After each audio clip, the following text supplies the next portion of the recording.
Assalamualaikum warahmatullahi wabarakatuh, sahabat Airmovie. Melanjutkan dari episode sebelumnya, di Istana Seljuk, Naiman berkata, "Karena Sultan Aladin mendukungku, kau ingin merebut tahta ini, Osman?" Dan Osman menjawab, "Kau melawanku, berarti aku berada di jalan yang benar." Lalu Naiman mengatakan, "Aku akan segera membawamu mati di jalan kebenaranmu." Kemudian pertarungan pun terjadi di sana. Dengan penuh antusias, Ismihan pun ikut menyerang Osman. Sayangnya, karena mereka kalah jumlah, Osman dan yang lainnya jatuh ke tangan mereka. Namun saat Naiman hendak membunuhnya, seketika Ismihan menghentikannya. Sahabat kita beralih sejenak ke istana Bursa. Dengan penuh amarah, Valen berkata, "Saat kita tinggal di Bursa dengan damai, musuh kita bergerak. Sekarang, di Konya, Osman berusaha menobatkan Mesut yang mendukungnya." Lalu salah satu komandan mengatakan, "Tuan, Osman sedang bermimpi. Konya berada di bawah kekuasaan Ghazanhan. Dia tidak bisa melakukan itu." Kemudian Valen berkata, "Tepatnya, Komandan Faustus, tepat sekali. Kesalahan terbesar yang bisa kita lakukan adalah memandang rendah musuh kita. Osman memikirkan apa yang kau pikirkan. Sebuah karavan dari Tabriz sedang bergerak menuju Konya sekarang. Jangan pernah merasa membiarkan senjata jatuh di hati kalian. Sekarang jawab aku, apakah kalian siap menumpahkan darah?" Dan mereka menjawab, "Pedang kami sudah cukup menunggu di sarungnya, Tekfur Valen." Kemudian Valen berkata, "Hari ini kita akan menyerang di 4 sisi. Kita akan mengalahkan semua pendukungnya selama Osman tidak ada di sini." Lalu Faustus bertanya, "Kepada siapa kita akan menghujani, Tekfurku?"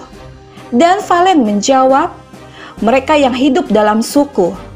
Kau akan berbaris ke suku Kizilbey. Kau akan menghancurkan suku Cafundur. Dan kalian berdua, kalian akan menghancurkan Delmihan dan Uras. Komandan Faustus, kau akan ikut denganku. Kita akan menghancurkan legiun terbesar Osman bersama-sama. Hari ini, kubur belas kasihan dari hati kalian. Para wanita dari domba-domba itu juga pejuang. Anak-anak mereka menyimpan dendam. Ketika mereka tumbuh dewasa, mereka akan membalas dendam. Dan yang tua, mereka bijaksana dan berpengalaman. Tentara, tidak ada belas kasihan. Jangan biarkan ada yang hidup. Hari ini, jangan tunjukkan belas kasihan kepada siapapun. Tidak ada yang akan ditawan." Kemudian mereka pun pergi untuk bergerak. Sahabat kita kembali lagi ke istana Seljuk. Ismihan berkata, "Osman, Bayindir, dan Mesut ini, para pengkhianatan ini tidak bisa dibungkam." Lalu Naiman mengatakan, "Ini buang-buang waktu." Seketika Ismihan berkata, "Aku mengelola sebuah komunitas, Naiman. Untuk tidak membiarkan pengkhianatan semacam ini terjadi lagi, aku akan memenggal kepala mereka semua untuk dijadikan contoh. Aku akan menguliti yang satu ini. Mereka bergerak dan mereka tidak menerima imbalan apapun kecuali kegagalan. Aku akan menggantung mayat mereka selama berminggu-minggu di Konya. Dan itu tentu saja jika Sultan mengizinkan." Menyaksikan semua itu, Sultan Aladin berkata, "Mengapa, Paman? Mengapa kau sangat menginginkan tahta ini?" Namun Mesut mengatakan, "Tahta apa yang kamu bicarakan, Aladin? Satu-satunya hal yang ingin aku ganggu adalah melakukan bisnis dengan Naiman." Kemudian Aladin bertanya, "Bagaimana denganmu, Osman Bey? Inikah caramu untuk mengkhianati orang yang membesarkanmu?"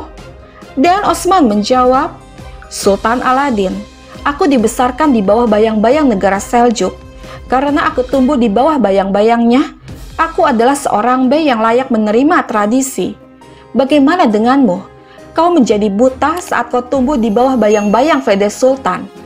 Vede Sultan tidak melihat atau menunjukkan kebenaran kepadamu, karena dia haus akan kekuasaan." Mendengar ini Sultan Aladin bertanya, "Kebenaran katamu? Hah? Kebenaran adalah apa yang mataku lihat. Tidak ada seorang pun kecuali pengkhianat di depanku sekarang.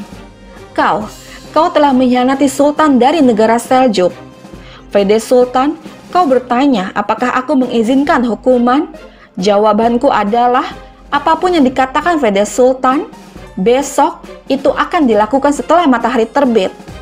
Tentara, bawa mereka. Kemudian mereka pun dibawa ke ruang bawah tanah. Beberapa saat kemudian, di koridor istana, Naiman berkata, sampai kepala Osman terpenggal, tidak boleh ada yang masuk ke konya, Bendu. Lalu Bendu mengatakan, kita memasukkan Osman ke dalam kandang.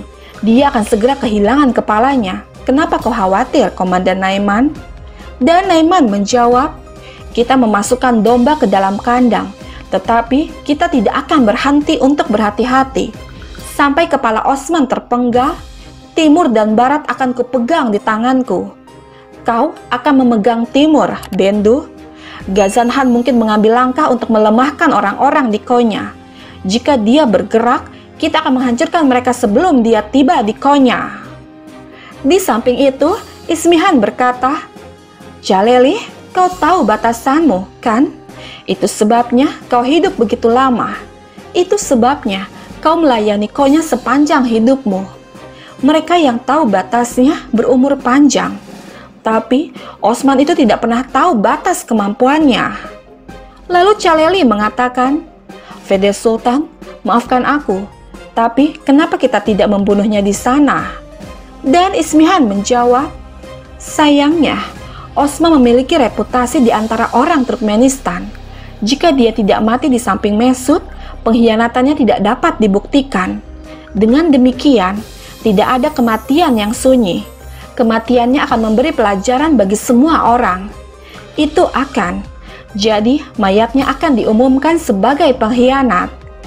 Kemudian Ismihan memerintahkan tentaranya untuk membawa masuk Bayindir. Lalu berkata, Jaleli, tapi ada orang yang tidak mudah mati.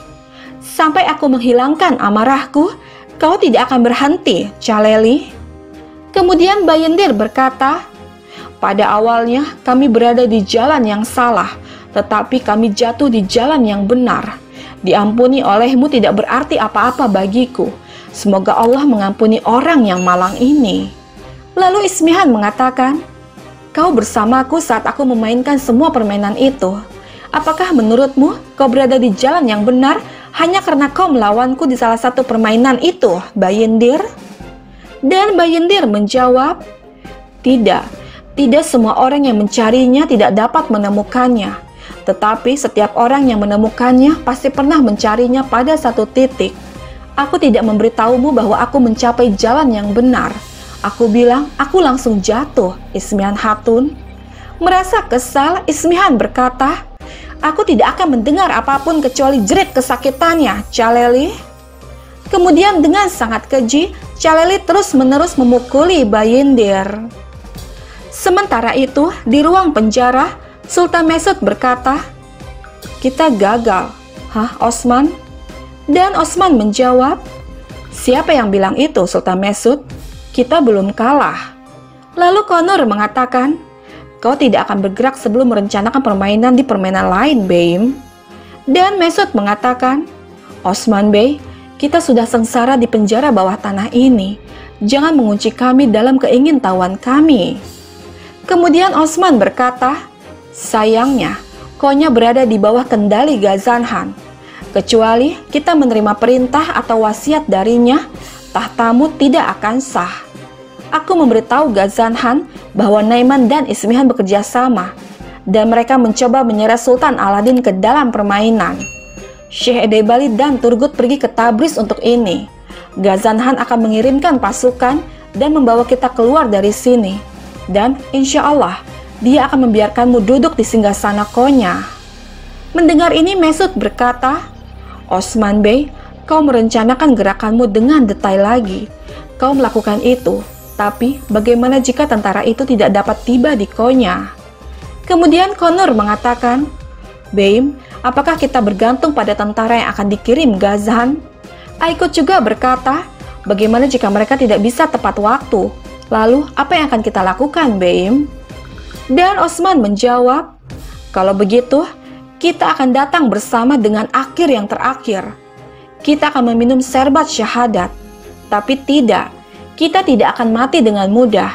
Kita memiliki pemberani seperti Salancu dan Korkmaz, meskipun mereka tidak ramai.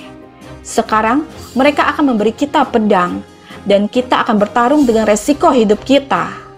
Tidak lama dua orang tentara datang meminta Osman untuk ikut dengannya. Menyaksikan ini jelas membuat Boran kesal dengan bertanya, "Kemana Osman Bey akan pergi?" Turhan juga mengatakan, "Kalian harus melewati mayat kami dulu, setelah itu Osman Bey bisa ikut."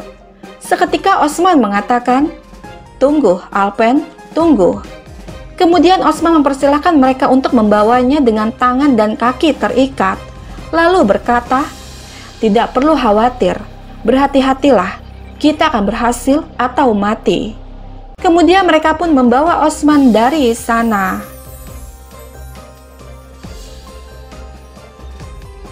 Sahabat, bergabunglah terus bersama kami untuk mengetahui kisah selanjutnya.